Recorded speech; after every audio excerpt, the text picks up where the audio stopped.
감사함으로 살겠습니다. 라는 한 가정에서 일어났던 이야기입니다. 이 가정의 어머님이 다리를 다쳤습니다. 엄지발가락이 달랑달랑 금방이라도 떨어질 것 같은 상황이었습니다. 발을 쓸 수가 없으니까 엉덩이로 발을 이끌고 다녔습니다. 소식을 듣고 달려온 자식들에게 어머니는 바쁜데 이렇게 급히 달려와줘서 감사하다는 것이었습니다. 자식들은 상처를 이리저리 만지면서 좀 어떠시냐고 물었더니 어머니의 첫마디가 이러셨습니다. 너희 아버지가 안 다치고 내가 다친 것이 감사하다. 하긴 성질이 그렇고 그런 네 애비가 다쳤어 봐라. 애미가 얼마나 힘들었겠냐. 차라리 내가 다친 게 낫지. 그런데 또 이렇게 덧붙이는 것이었습니다. 발등 안 지키고 발가락 다친 것이 얼마나 감사하냐. 이 말씀을 자식들은 불행 중 다행한 것을 위로 삼으려는 뜻으로 받아들였습니다. 어머니의 한두 마디 인사치레로만 여겼던 말씀이 계속 이어졌습니다. 다치고 나서 가만 생각해 보니 감사할 일이 한두 개가 아니더라. 생각해봐라. 발가락 5개 중 3개만 다친 것이 감사하고 오른발이 아닌 왼발이 다친 것이 얼마나 감사하냐. 다치기는 했어도 생활할 수 있게 다친 것이 감사해서 너희들을 부르지 않았다. 처음 다치셨을 때 모르고 있던 저희들은 혹시라도 이웃들로부터 어머니가 다치셨는데 찾아보지도 않는다고 핀잔을 들을까봐 불평스럽던 마음이 온데간데 없고 어머니의 말에 놀라고 있었습니다. 어머니는 이번 일로 놀라운 신앙의 체험을 했다고 합니다. 고통이 얼마나 심하든지 끙끙 앓으면서도 곁에서 자고 있는 아버지가 깨울까봐 발가락을 쥐고 잠이 들었는데 5손가락이 어머님의 발가락을 붙잡더라는 겁니다. 마치 딸아 내 고통을 안다 그러면서 꼭 싸매주시는데 그렇게 따뜻하고 편안하더랍니다. 순간 놀라운 일이 일어났습니다. 상상할 수 없는 일이 벌어졌습니다. 통증이 싹 가신 것입니다. 이렇게 놀라운 방법으로 치유 성과를 체험하게 해주셔서 너무너무 감사하다는 것입니다. 그렇게 말하는 어머니의 표정은 환하게 빛나고 감사의 말은 끝이 없었습니다. 마침 곁에 있던 애찬이가 할머니 상 타셨네요. 그 상에는 성경 읽기라고 새겨진 거울이 걸려 있었습니다. 할머니는 더 많은 성경 읽기를 계획했지만 바쁘다는 핑계로 원래 계획대로 읽지 못했다고 합니다. 그러다가 다치고 나니 모자라던 기도 생활과 성경 읽기를 더 많이 읽을 수 있어서 감사하다고 말합니다. 이야기를 듣고 있던 아버지가 핀잔을 하면서 너희 엄마가 살이 쪄서 둔하니까 사고를 냈다고 하면서 5cm만 발을 빨리 움직였어도 저런 일 안 나갈 건데 하면서 돌이 떨어지면 얼른 발을 피해야지 괜히 다쳐가지고 바쁜 아이들 오게 만들었다고 합니다. 그러니까 어머니가 그 말을 받아 이래서 우리 손주들도 보고 얼마나 감사해요. 안 그러냐? 이렇게 말을 했다고 합니다. 옛날 같았으면 너그 애비가 날 놀린다고 마음이 상할 건데 저래도 내 마음이 끄떡없으니 얼마나 감사하냐. 자식들은 어머니가 감사병에 걸렸다고 하면서 한바탕 웃음으로 감사했습니다. 사실 어머니의 감사는 또 있었습니다. 더운 여름날 다치지 않고 겨울에 다쳐서 감사. 병원 신세에 지지 않아서 감사. 하나님의 따뜻한 손길 체험에 감사. 그날 어머니의 병문안을 통해서 저희 가족들은 주님께 감사했습니다. 오늘 성경 속에서도 요나는 하나님 앞에 감사를 아주 특별한 감사의 찬양을 드립니다. 고난당한 후에 드리는 놀라운 감사의 신앙 고백입니다. 고난당하기 이전의 감사와는 차원이 다른 찬양입니다. 오늘 설교 제목은 다시 시작하는 기적, 다시 시작하는 기적이라는 제목으로 요나서 2장 1절에서부터 10절에 대한 하나님의 말씀을 나누어 보고자 합니다.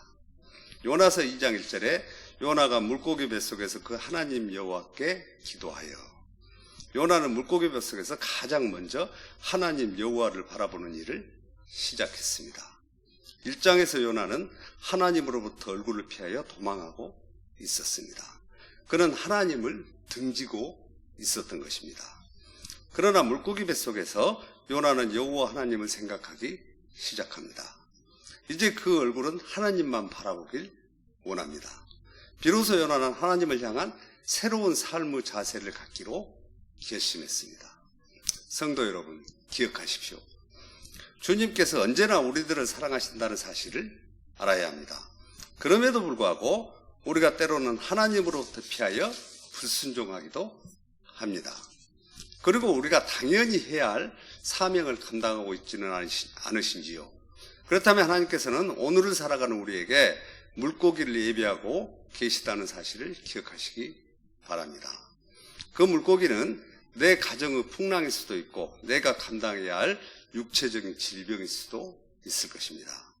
그 물고기는 내 자식들이 당하는 어려움일 수도 있습니다.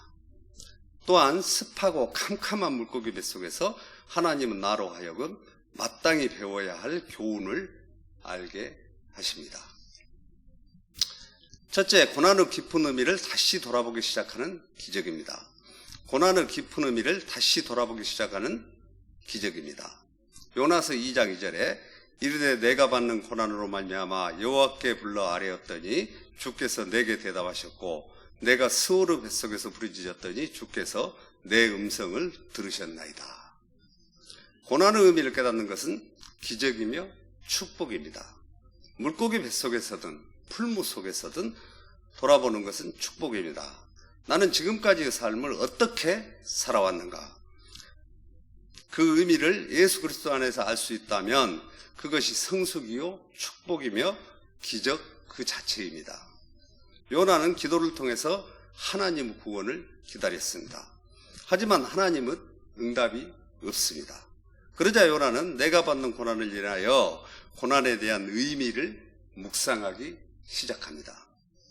내가 왜 이런 고난을 받아야 할까? 지금 내가 받고 있는 이 고난은 무엇을 의미하고 있는가? 모름지기 그리스도인이라면 자기가 받고 있는 고난의 의미를 묵상하지 않는다면 하나님의 뜻을 어떻게 알 수 있겠습니까? 고난이 반드시 징계 때문에 오는 것만은 아닙니다. 그러나 때로는 하나님께서 징계하시기 위해 고난을 주신다는 사실을 성경을 통해서 분명히 밝히고 있습니다. 또한 주께서 우리를 사랑하시기 때문에 나를 징계하십니다. 그리스도인이라면 징계를 받은 경험이 없이 구원을 받았다고 말할 수 없을 것입니다. 내가 진정으로 하나님의 자녀라면 하나님 아버지께서 나를 그대로 방치해두지 않을 것입니다. 반드시 나를 향해서 사랑의 채찍을 드십니다. 하나님의 채찍이 가해질 때, 하나님의 사랑이 나를 향해서 질책으로 다가올 때 우리는 오히려 하나님을 믿고 의지하며 찬양해 보십시오. 그 순간 내가 하나님의 자녀인 것이 증거되고 믿음이 깊어지게 될 것입니다. 징계는 모든 성도에게 찾아옵니다. 징계 그 자체는 참으로 고통스럽고 괴롭고 아픈 것입니다. 그러나 징계의 목적을 깨달은 사람들에게는 그것이 축복입니다. 하나님께서 왜 나를 치시는지 그 사실을 깨달은 사람들을 통해서 하나님은 일하시기 때문입니다. 요나는 물고기 뱃속에서 자신이 받은 고난의 의미를 묵상하기 시작합니다. 그러나 현대 사회의 그리스도인들은 고난을 어떻게 받아들이고 있을까요? 오늘날 많은 성도들이 고난을 받으면서도 이 고난의 책임을 다른 사람들에게 전가시키고 있지는 않은지 자신을 돌아보아야 합니다. 저는 요즘 수원에서 매일같이 새벽 기도를 다니고 있습니다. 편도 40km쯤 되는 거리를 다니면서 다양한 고난의 체험을 하고 있습니다. 차가 정체되지 않으면 40분 정도 소요되지만 어떤 경우에는 2시간이 소요되기도 합니다. 변덕스러운 날에는 한 치 앞을 분간할 수 없는 폭우를 만나기도 하지요. 또한 엄청난 폭설로 도로를 분간할 수 없고 길을 잃은 적도 있었습니다. 제 차가 좀 노후되긴 했지만 그 새벽 시간에 시동이 걸리지 않아 황당한 일을 겪기도 했습니다. 저는 그럴 때마다 하나님을 부르고 기도하면 반드시 해결해 주실 거라는 믿음이 생기고 찬송가를 흥얼거리다 보면 어느덧 목적지에 도착해 있었습니다. 주님께서는 이렇게 작은 일에도 우리와 함께 하십니다. 둘째, 깊은 기도를 다시 시작하는 기적입니다. 깊은 기도를 다시 시작하는 기적입니다.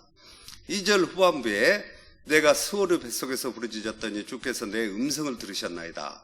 요나는 부르짖고 기도하기 시작합니다. 요나처럼 물고기 뱃속에 들어가지 않고 간절하게 기도할 수 있다면 그것은 하나님의 은혜입니다.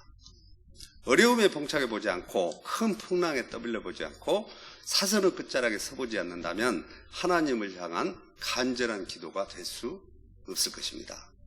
요나는 물고기의 캄캄한 뱃속에서 주님을 향하여 이렇게 외쳤을 것입니다.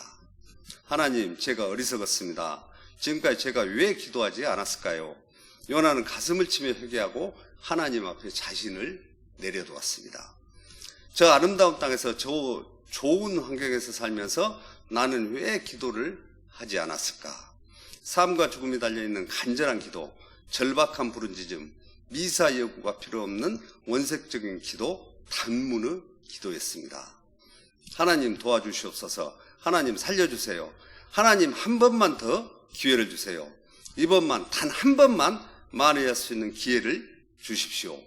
이렇게 기도하다 깨닫고 감사하는 것이 인간입니다.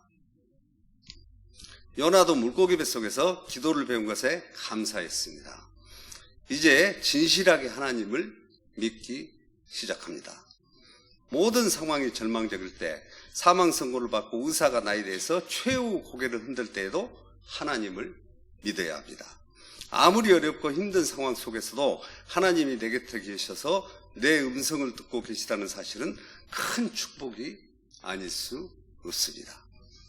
셋째, 다시 하나님과 관계를 새롭게 시작하는 기적입니다. 다시 하나님과 관계를 새롭게 시작하는 기적입니다. 요나서 2장 4절에 내가 말하기를 내가 주 목전에서 쫓겨났을지라도 다시 주 성전을 바라보겠다 하였나이다. 이 4절은 요나의 유명한 고백이 기록되어 있습니다. 2장에서 가장 중요한 요절이기도 하지요. 특별히 다시라는 단어에 집중해 보시기 바랍니다. 요나는 하나님의 눈앞에서 추방당하여 쫓아내짐을 당했어도 다시 주님의 성전을 바라보겠다고 말합니다. 또 하나 중요한 말은 다시 주 성전을 바라보겠다라는 말입니다. 성전을 바라보겠다, 히브리어로 나바트는 전치사, 동사, 보다, 바라보다라는 뜻입니다. 요나는 이제 하나님의 성전을 바라보는데 하나님의 뜻을 위하여 합당하게 주님의 영광을 바라보겠다고 말합니다. 그래서 요나는 고백합니다. 제가 다시 주 성전을 바라보겠습니다. 이 말씀에서 중요한 말은 다시라는 말입니다. 주님, 제가 다시 성경을 펼치겠습니다.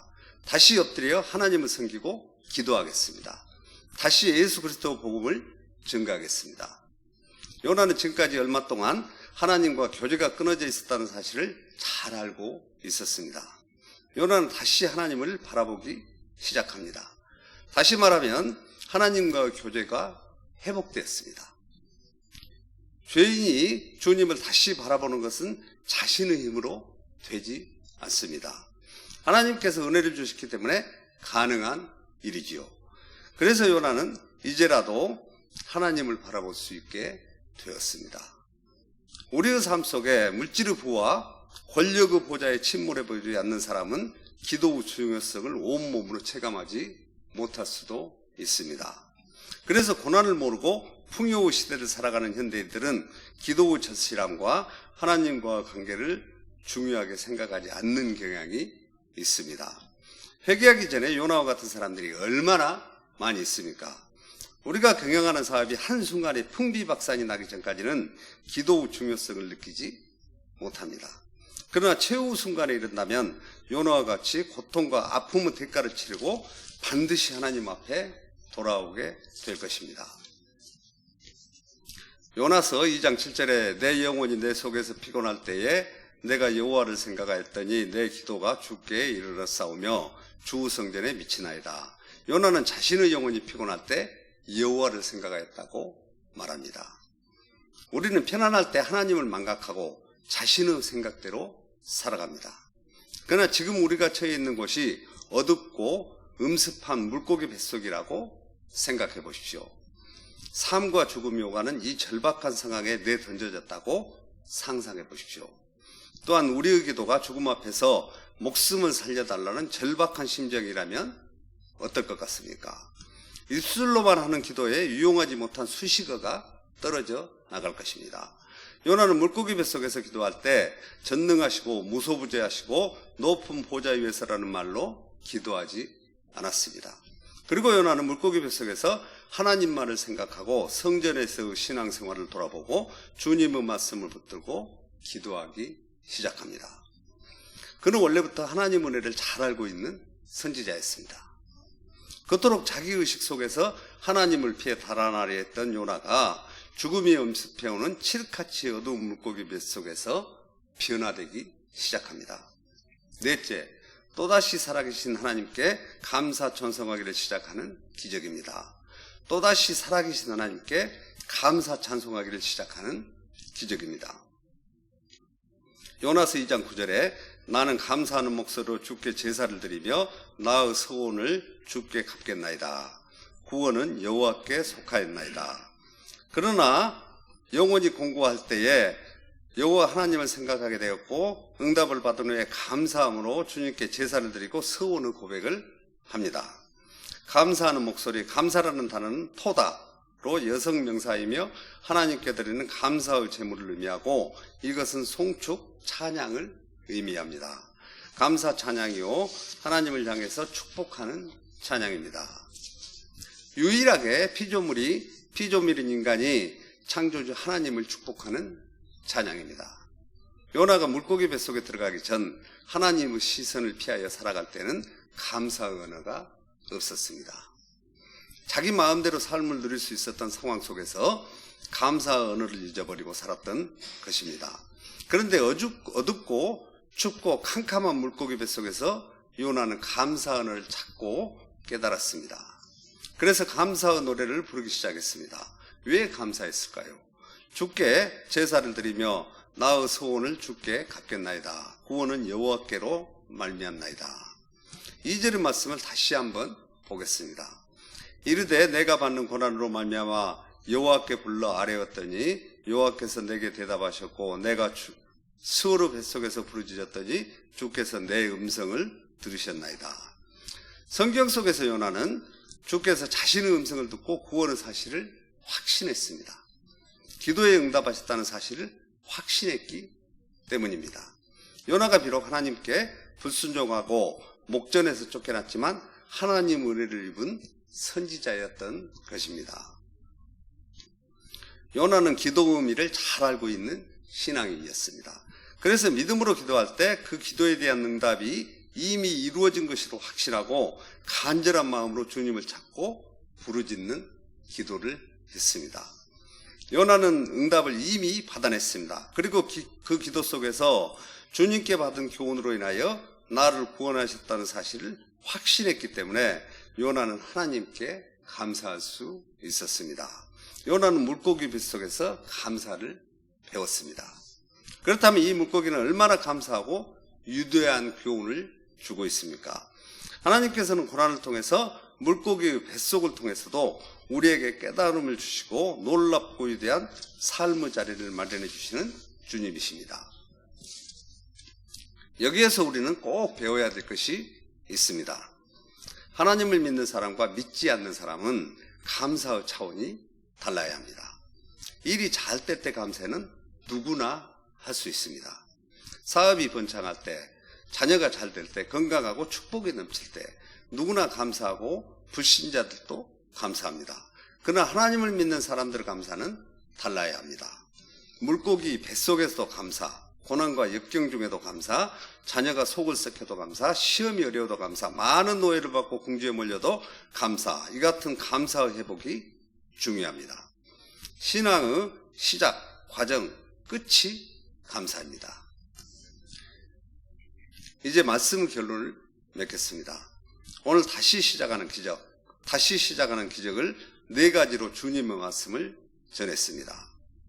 첫째, 고난의 깊은 의미를 다시 돌아보기 시작하는 기적입니다. 둘째, 깊은 기도를 다시 시작하는 기적입니다. 셋째, 다시 하나님과 관계를 새롭게 시작하는 기적입니다. 넷째, 또다시 살아계신 하나님께 감사 찬송하기를 시작하는 기적입니다. 이 같은 네 가지를 물고기 뱃속에서 시작할 때 어떤 결과가 일어났을까요? 하나님은 더 좋은 것을 예비하시고 잠깐 고난의 풍랑을 주십니다. 그러나 이 네 가지를 다시 시작할 때 더 큰 축복으로 함께 하십니다. 우리가 상상할 수 없는 기적, 큰 기적이 일어났습니다. 요나서 2장 10절에 여호와께서 큰 물고기에게 말씀하시매 요나를 육지에 토하니라. 이 환란과 풍랑과 파도와 물고기가 오기 전에 주님을 더욱 잘 섬기는 사람들은 얼마나 복된 삶이겠습니까? 우리가 살아가면서 배워야 할 모든 교훈을 다 배웠을 때 주께서 명하십니다. 토하라. 요나는 뛰쳐나옵니다. 이날은 얼마나 위대한 날이었습니까? 요나는 물고기 뱃속에서 고난에 대한 인생대학원을 졸업하고 새로운 미래를 추구하는 새 선지자가 되었습니다.